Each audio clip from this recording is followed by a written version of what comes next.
আসসালামু আলাইকুম। আমাদের বাড়ির যে পুকুরটা আছে সেই পুকুরটাতে অনেক শ্যাওলা বেঁধে আছে। আপনারা জানেন এর আগেও আমি বেশ কয়েকটা ভিডিও করেছি। কিন্তু এখন সবথেকে বড় ব্যাপার হচ্ছে যে এখন ঝড়ের সময় এই ঝড়ের ভিতরে আসলে আমরা যে কলার সূত্রা দিয়ে এই শ্যাওলাগুলো পুকুরের একপাশে গুছিয়ে রাখি, সেই শ্যাওলাগুলো আসলে ঝড় হলে এই শ্যাওলাগুলো অনেক সময় বাইরে বের হয়ে আসে বা এই কলার সূত্রাগুলো বেশ কিছুদিন থাকার পরে পচে গেলে সেই ক্ষেত্রে দেখা যাচ্ছে এই যে আমরা লম্বা করে যেগুলো বেঁধে বেঁধে এই সূত্রা দিয়ে এক পাশে শ্যাওলাগুলো গুছিয়ে রাখি, সেই ক্ষেত্রে পচে গেলে এই কলার সূত্রাগুলো ছিঁড়ে যায়। এই সময় আর কি এইখান থেকে এই শ্যাওলাগুলো বের হয়ে আসে। আর আমাদের বাড়িতে কিছু হাঁস আছে, বাচ্চা হাঁস, যে হাঁসগুলো আসলে বাড়িতে পোষার জন্য রাখা হয়েছে। সেই হাঁসগুলো এই পুকুরের ভিতরে নামে, অনেক সময় এই হাঁস এর উপর দিয়ে গেলেও এই সূত্রাগুলো ছিঁড়ে যায়। এই দিয়ে আমরা বেশ কয়েকদিন করে এই সূত্রা দিয়ে আমাদের এই পুকুরে শ্যাওলাগুলো গোছালাম। আসলে আমাদের পুকুরে শ্যাওলার জন্য এত পরিমাণ খাবার আছে যে আমাদের যে মাছ দেওয়া আছে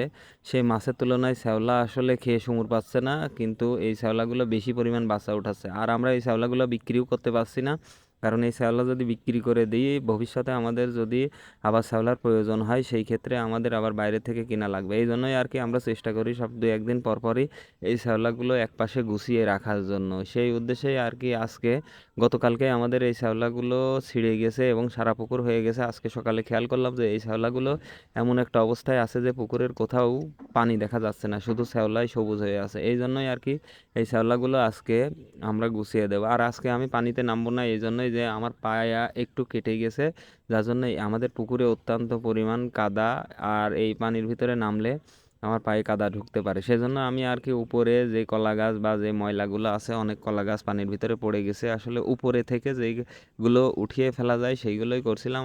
আর এই শ্যাওলা গুছানোর জন্য কলার সূত্রা বেঁধে ওদের রেডি করে দিয়ে দুইজনকে পানিতে নামিয়ে দিয়েছিলাম। আসলে ওরা একজন এর আগেও আমার সাথে এই কাজ করছে, কিন্তু আর একজন নতুন ছিল, যার জন্য বারবার জোরে টান দিচ্ছে। আর এই সূত্রাগুলো এত শক্তভাবে বাঁধা যায় না যে সেইগুলো রশির মতো হয়ে থাকবে। তো যতটুকু সম্ভব আসলে একটু আস্তে টানার চেষ্টা করছিল। আর আমাদের পুকুরের ভিতরে যে হাঁসগুলো দেখতে পাচ্ছেন, মূলত এই হাঁসগুলোই যে এই কলার সূত্রার রশি দিয়ে আমরা একটা শ্যাওলাগুলো বেঁধে রাখি, সেই শ্যাওলাগুলোর সেই কলার সূত্রাগুলো ছিঁড়ে ফেলে। আসলে হাঁসও হয়তো এর ভিতরে খাবার পায়, এই জন্যই আর কি এই শ্যাওলার ভিতরে ঢোকে, যার জন্য সাঁতরে এর ওপর দিয়ে যেতে গেলে হাঁসের পায়ে বেঁধে এইগুলো ছিঁড়ে যায়। আর আমরা মূলত এই শ্যাওলাগুলো এমনভাবে রাখি যে একটা চাপের ভিতরে থাকে, যাতে এর বংশবিস্তারটা কম করতে পারে।